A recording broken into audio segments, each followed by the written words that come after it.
Welcome back to another episode here on Your Digital Makeover. My name is Jerry Lee Corbett, and in today's episode, I want to go over this cool little app called AnyList. Now, if you've been following my channel a while, you know I go over several different kinds of apps. And so today, I want to go over AnyList and show you this cool little app that helps me keep track of my grocery list when I go to the grocery store. Now, I have tried many different ways of keeping track of my grocery lists.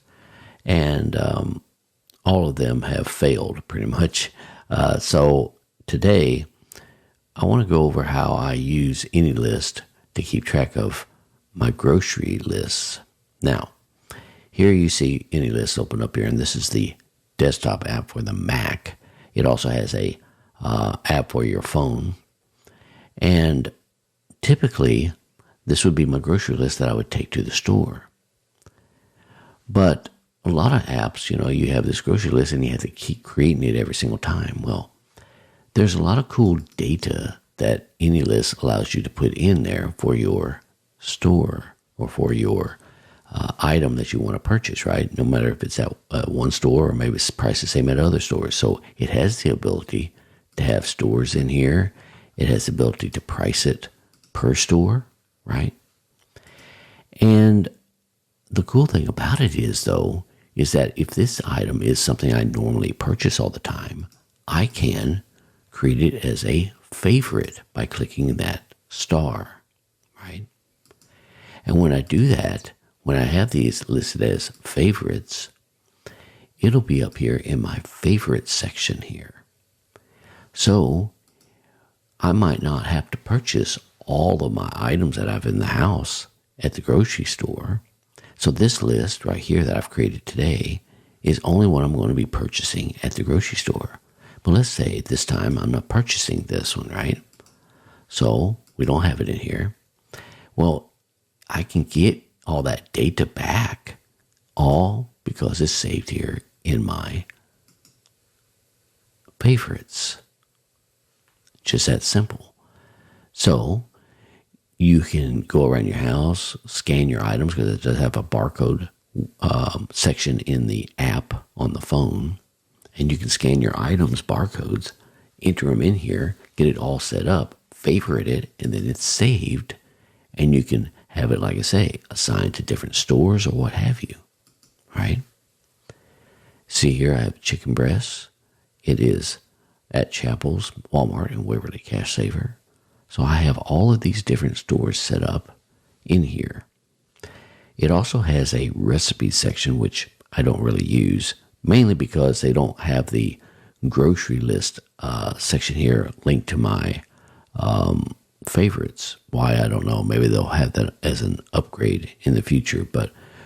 And what I mean by that is when you create your recipe and you have a grocery list items or your ingredients, you can add all of those to your grocery list. But the problem is that this comes in as a separate item. I already have it down here, so I don't really need to do that, do I? Because I'd have to re-enter all that data. Now, if you don't care about the data, then great. But the cool thing about their little recipe thing is they have this Chrome extension for your web browser that will pull in recipes from pretty much anywhere and put it in a nice way, a nice concise manner, so you're not seeing all the ads and everything else that a lot of those recipe sites have. And so that's one cool thing about the recipe thing. And then, of course, you can also add it to a meal plan if you want. I just don't use these. Mainly what I use is the grocery list item for my going to the store and, buying the items, right? And you can cross these off, and you have a little filter here, a little eye thing here where you can select that. And so when you cross each of these items off, it disappears off of your list, right? So I just thought this would be kind of a cool little thing. Another thing I wanted to mention to you real quick is, depending on what store you're shopping at, you can have, like I say, different prices. Well, the cool thing about it is, let's say I filter this by, Waverly Cash Saver. It'll put the prices there, so you have an idea that right down here at the bottom, it says it's all $180.62. So it adds all that up so you have an idea of how much you're going to spend at the grocery store when you go to the grocery store for those items. So in future episodes, I'll go over a little bit more detail, but this is really just a brief overview of AnyList. So if you enjoyed this episode and you want to see more of these episodes in the near future, make sure you hit that like button right down below. And if you have any comments or questions, feel free to leave me a comment down below as well. Also, if you haven't subscribed to my channel yet and want to see more of these episodes in the near future, make sure you subscribe to my channel and hit that notification bell. With that being said, I want to wish you all a wonderful week, and I'll catch you next episode. Take care.